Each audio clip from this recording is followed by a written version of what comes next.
नमस्कार मित्रों, सभी का हार्दिक स्वागत है। हम जानेंगे हिंदी के साहित्यकारों को। आज हम प्रगतिवादी जो साहित्यकार हैं, जो कवि हैं, उनकी रचनाएं को समझेंगे। तो प्रगतिवादी प्रमुख कवि और उनकी रचनाएं, नरेंद्र शर्मा जी, जो 1913 से 1989 तक इनका जीवन काल रहा।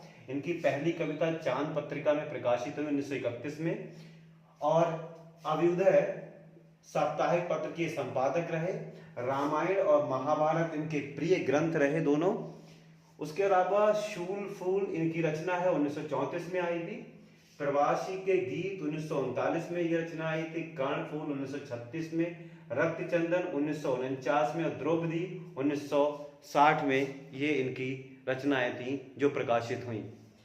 आप जानते हैं रांगे राघव जी के बारे में। 1923 से 1962 इनका जीवन काल। तूफानों के बीच बहुत प्रसिद्ध इनका रिपोर्टाज 1942 में ये प्रकाशित हुआ, जो बंगाल में जो अकाल पड़ा उस पर आधारित है ये रिपोर्टाज।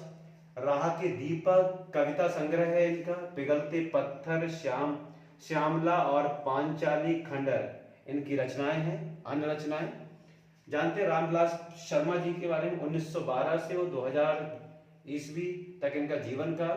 तार सप्तक के प्रमुख के कवि थे ये, जो अज्ञे द्वारा तार सप्तक लाया गया उसके कवि थे रामविलास शर्मा जी। हंस के संपादक रहे पत्रिका के। रूप तरंग, सदियों के सोए जाग उठे कविताएं हैं इनकी।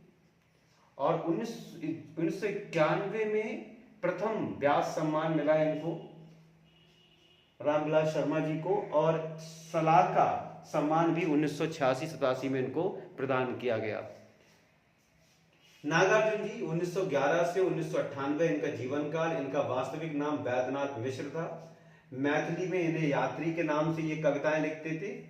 साम्यवादी विचारधारा की, मतलब मार्क्सवादी विचारधारा से संबंध रखते थे। आधुनिक हिंदी के कबीर कहे जाते हैं नागार्जुन जी। चनाचोर गरम, हरिजन गाथा, सतरंगे पंखों वाली 1959 में जो आई थी इनकी रचना। प्यासी पथराई आंखें 1962 में आई थी रचना इनकी। भस्मांकुर तुमने कहा था 1980 में आई इनकी ये रचना। और युगधारा 1956 में। ये काफी प्रसिद्ध रचनाएं इनकी हुई हैं नागार्जुन जी की। अब है केदारनाथ अग्रवाल जी। 1911 से 2000 ईस्वी तक का इनका जीवन काल। मार्क्सवादी विचारधारा के ये भी एक कवि थे। और इन्होंने शोषक वर्ग जो है, उच्च वर्ग को गिद्ध कहा है, गिद्ध की श्रेणी दी। युग की गंगा, नींद के बादल, हे मेरी तुम, मार प्यार की थापें, फूल नहीं रंग बोलते हैं, आग का आईना और लोक एवं आलोक इनकी प्रमुख रचनाएं हैं जो काफी प्रसिद्ध हुई थी। तो हमने जाना प्रगतिवादी काव्यधारा के प्रमुख कवि, उनकी रचनाएं। फिर मिलते हैं। नमस्कार, जय हिंद।